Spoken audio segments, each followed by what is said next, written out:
So chapter 2, verse 1. This is Jonah's prayer. From inside the fish, Jonah prayed to the Lord, his God, and he said, inside the fish, and a lot of scientists have had all kinds of dispute about this. They have to define the word fish. It's a whale, fish, or not. It's a mammal. It's not a fish. Okay, then it could not have been a whale. And then they'll go on and say, well, of all the fishes that we know, there's not a fish that has a throat big enough that can swallow a human being. To that I say, maybe Jonah was small, really small. What do you know? But people want to engage in that kind of silly, debate. One young girl in kindergarten went to school one day, and they were talking about Jonah, and this teacher was a incredible secularist, and she didn't like Christianity. So when this girl was talking about Jonah and the whale and the lesson that she had heard the previous Sunday, and she got all excited. So teacher, with a very cynical smile, looked at her and said, "You don't really believe that story, do you?" And she said, "Yeah, of course I do."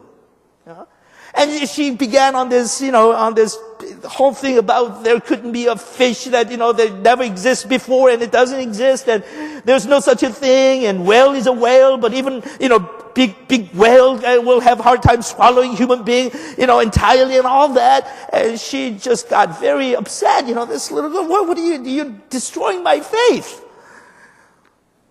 So she after a while, she just got so tired, and she looked at her teacher and said, "Maybe I'll ask Jonah when I get to heaven."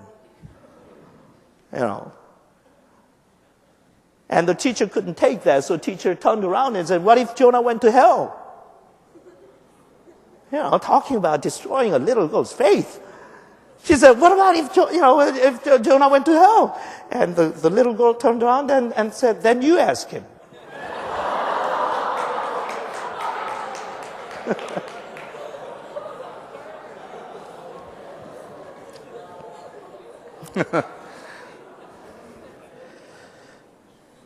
From inside the fish, Jonah prayed to the Lord his God. He said, and you know how I know that it actually happened? That's not just a analogy or illustration of something, because Jesus used Jonah's illustration when he talked about his death and resurrection. So if Jesus believed it, it's good enough for me. So whatever the fish, either fish was huge or Jonah was small. Doesn't matter. You ask him when you go to heaven. He said, "In my distress I called to the Lord, and he answered me. From the depths of the grave I called for help, and you listened to my cry. You hurled me into the deep, into the very heart of the seas, and the currents swirled around about me, and all your waves and breakers swept over me." The word hurled, like God has thrown him into the sea. Thrown him into the sea. And that's what God wants to do with you before he can give you revival, because he wants to break us first. Because we have sought safety first, safety. I have to protect my family. I have to protect my reputation. I have to protect my career. I have to protect my house. I have to protect my car. I have to protect my children. I have to protect. We seek security and safety so much when we need it to be broken before God so he can heal us and put us back together. We're afraid to. So God just hurled Jonah into the sea. And that's what he's doing with you and with me and with this nation. He has hurled us into the sea with raging waves. And, everybody, I don't care how many degrees you have in economics, nobody will come up to stage these days and say, "Well, I predict that this is going to happen." I don't care whether, Alan Greenspan or or anybody else, nobody knows what's going on right now. They're just living from day to day, and there had not been, weeks like this ever since the Great Depression. Nobody knows what's going to happen tomorrow morning. Everybody is afraid, especially if you know anything about stock market, especially if you know anything about world global economy. Everybody is afraid to start looking into the computer when they get up in the morning.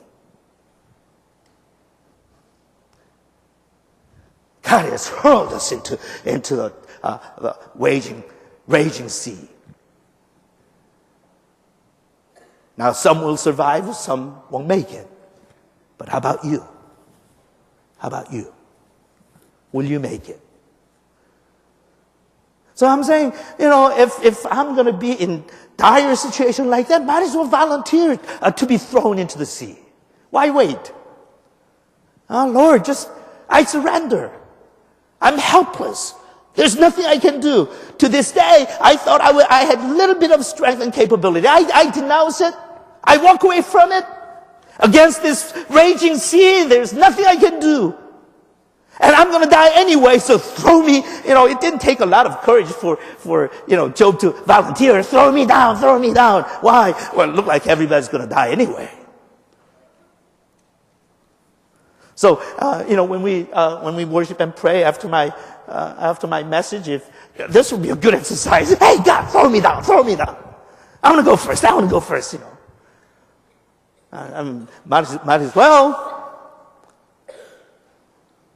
And all your waves and breakers swept over me, and I said, I have been banished from your sight.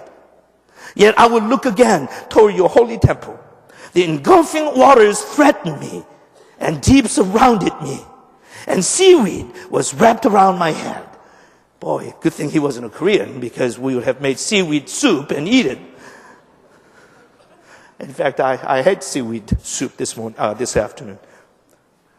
To the roots of the mountains I sank down, and earth beneath barred me in forever. But you brought my life up out of the pit, O Lord my God. When my life was ebbing away, I remembered you, Lord, and my prayers rose to you, to your holy temple. Those who cling to worthless idols forfeit the grace that could have been theirs. But I, with a song of thanksgiving, will sacrifice to you. What I have vowed, I will make good. Salvation comes from the Lord. And the Lord commanded the fish, and it vomited Jonah onto dry land. Funny thing, when God uses the word vomit in the book of Revelation, what is it? It was a rebuke toward the church that was lukewarm. And he said, I hope either you'll be hot or cold, because I can't stand somebody who's lukewarm. And I will vomit you out. So vomit is not necessarily always bad. When you're lukewarm, it's bad, but when your trial's over and God vomits you, then you get a brand new start.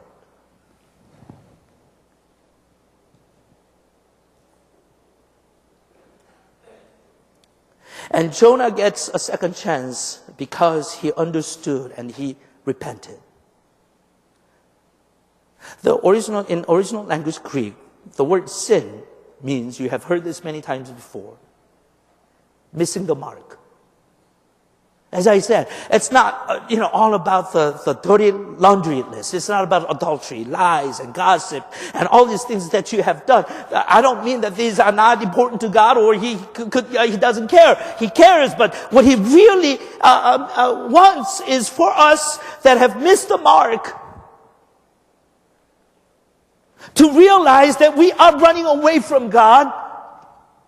And no matter how good, how innocent, and how righteous, and how godly, how successful we might become as a person, doesn't mean a thing, because we together, collectively, individually, personally, have missed the mark. And Jonah had missed the mark because God told him to go to Nineveh. Instead, he was running away from God and he was heading toward Tarshish.